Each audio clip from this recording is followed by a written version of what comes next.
Hello, welcome to Tricky IELTS. I hope you are doing great.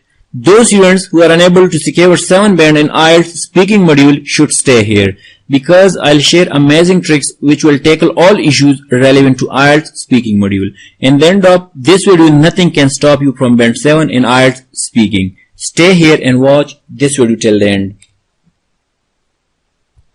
In IELTS speaking, you will be assessed on the following parameters. First, you will be assessed for fluency and coherence, grammatical range and accuracy, lexical resources, and pronunciation. All these parameters means one by one hold 9 band.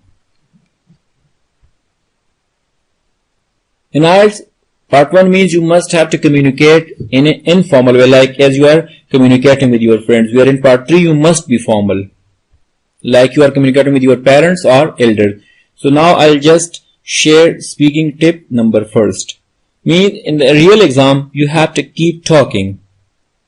Why you have to keep talking? Because it's very important to speak in a fluent manner without hesitation. Try to elaborate the question as much as you can, because in IELTS speaking your score goes up when you say more. Use relevant phrases in order to get rid of hesitation. So as I mentioned that means in IELTS speaking you must have to speak means as much as you can. If you speak more, you'll get a higher band.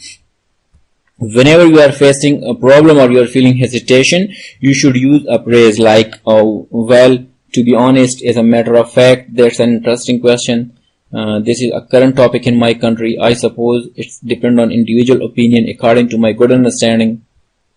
These kind of phrase you can use that whenever you are running short of words or whenever you are unable to speak, like means sometimes you face problems. So these means with the help of these phrases your mind will generate ideas and you'll be able to remind words. So try to use these phrases whenever you are facing problem during communication. Keep in mind that do not use conjunction like and, because, but. Mainly means do not focus on these conjunction. Try to use different. If you use these conjunction, you will surely score less band. Try to use these conjunction like in fact, actually, in other words, due to the fact. So if you use means these conjunctions, it will surely help you means to secure higher band. So do not use common conjunction and common vocabulary. Try to use less common conjunctions and less common vocabulary. Use an idiom or two. The examiner wants you to use less common vocabulary and idiomatic vocabulary. Means the examiner is going to assess you for lexical resources, and the examiner wants you to use less common lexical resources. So try to use phrases and collocation in part 1. Means how you'll use, I'm just going to give you example. For example, if you want to use the word happy, so means in a sentence or in an answer you want to use the word happy, so you can easily replace the word happy with blissfully happy. So means now blissfully happy is a collocation and it holds means more band as compared to happy. Means if you just use blissfully happy, it will automatically enhance your band score. Like disappointed can be replaced with visibly disappointed. So try to use phrases and try to use collocation in IELTS speaking part 1. If you use collocation and less common means words, automatically your score will goes up.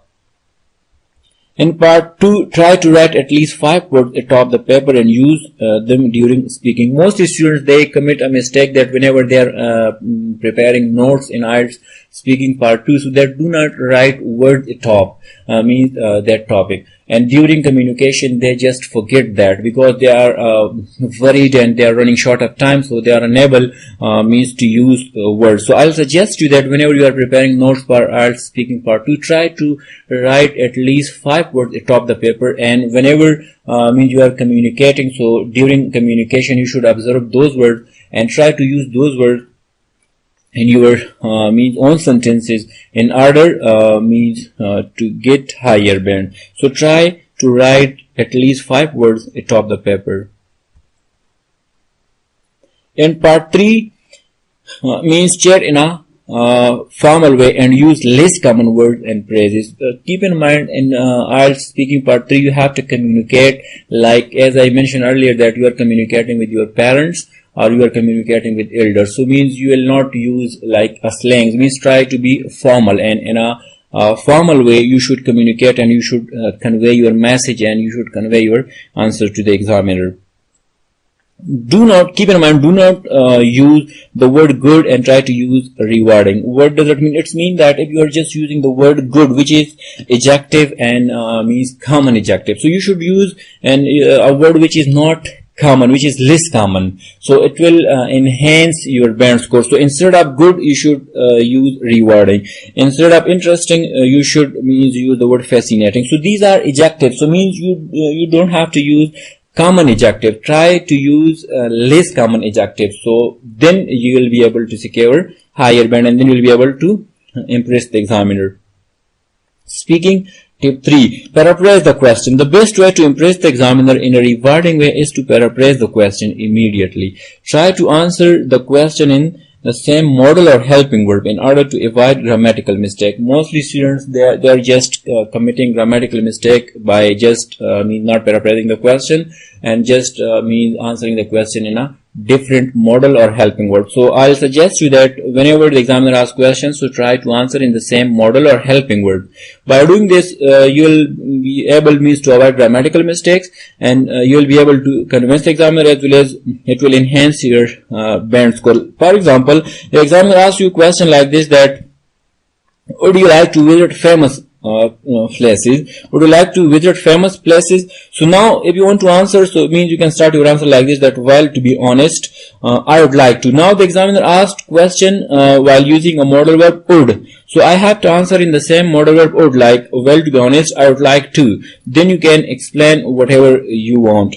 The next means example is, why do you want to go to foreign country? Means if the examiner asks question that why do you want to go to foreign country, so then you can simply answer like that. The examiner asked the examiner asked you and used a verb like want to. So now you have to answer in the same way, like, that's an interesting question. That's an interesting question. I want to. Now I'm just going to answer want to in the same want to. Means the examiner asked me question in want, while using want to, I have to answer in the same way. So I have just means started with the phrase, and I then use the word in which the examiner asked me question. So try to use the same helping or modal word in which the examiner asked you question. So by doing this, there will be less chances of grammatical mistakes.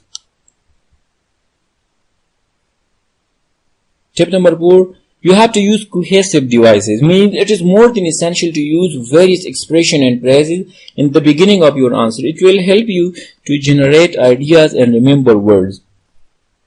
Like you can use these phrases as a matter of fact. That's an interesting question. Earlier I have shared these cohesive devices. So whenever the examiner asks questions, you should not directly answer the question. Like for example, the examiner asks a question that do you like music, and you just directly answer yes, I like music.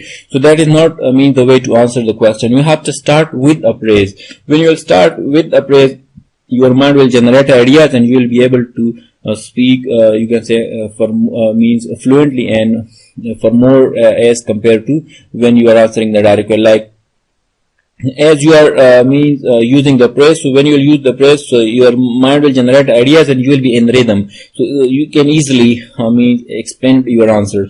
So always start your answer in an indirect way, and always start your answer while using a phrase.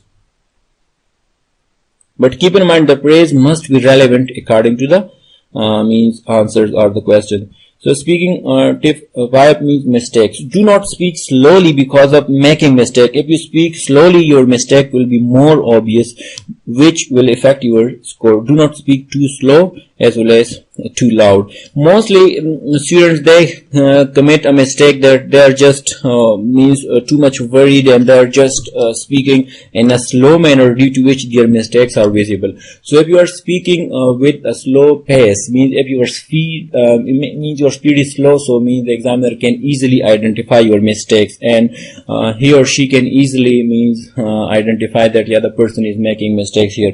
So try to speak with your natural pace, and try to speak in a fluent manner, and if you speak in a fluent manner, your mistake will be less obvious, or the examiner will be unable to pick your mistakes.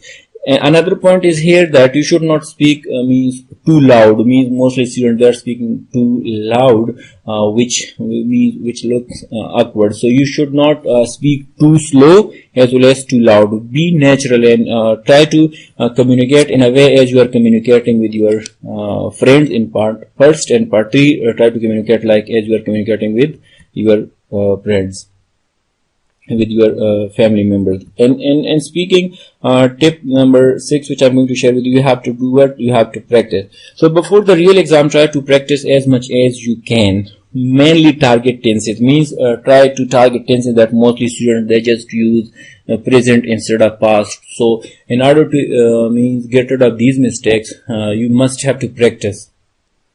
How you'll practice? I have earlier shared in various videos that whenever you are practicing, try to sit in front of mirror and record your voice on a specific topic, and then listen to your voice and try to find out mistakes. And again and again, at least, for example, if you just record your voice for means 10 times on a specific topic, then you will clearly identify your mistake. That in the first means I was making 100% mistake or 98% mistake. In the second means your mistakes will reduce with the passage of time. So if you practice on daily basis, I'm sure that you will it will enhance your band score. For example, if the examiner asks question that where did you spend your childhood, so mostly students who are taking exam with lack of practice, they'll just surely answer like I spent my childhood, because now this is past indefinite tense, did and spend is there. So those who practice, they'll surely use I spent my childhood. So try to avoid these types of mistake, like he goes, I go. Some students they are saying like this, that he go instead of he goes, and some students are saying like I goes instead of I go. So how you will get rid of these mistakes? Means you can get rid of from these mistakes with the help of practice. So if you practice, I'm sure that you will get rid of these mistakes. For example, if you just work on these two areas like fluency and coherence, means if you have just score 6 band, and in grammatical range and accuracy, means if you have command on grammar, and if you practice more and you make less grammatical mistakes, so surely you will score higher in grammar. And in lexical resources, if you use less common words and collocation, automatically your score will goes up. And pronunciation, for example, if in the two areas you score less, like 6 in coherence and cohesion and 6 in pronunciation, so still you will be able to secure 7 band in IELTS speaking. So try to improve your grammar and your lexical resources, which will automatically enhance your band score in IELTS speaking as well as in IELTS writing. So I hope you enjoyed this video. Thank you for watching.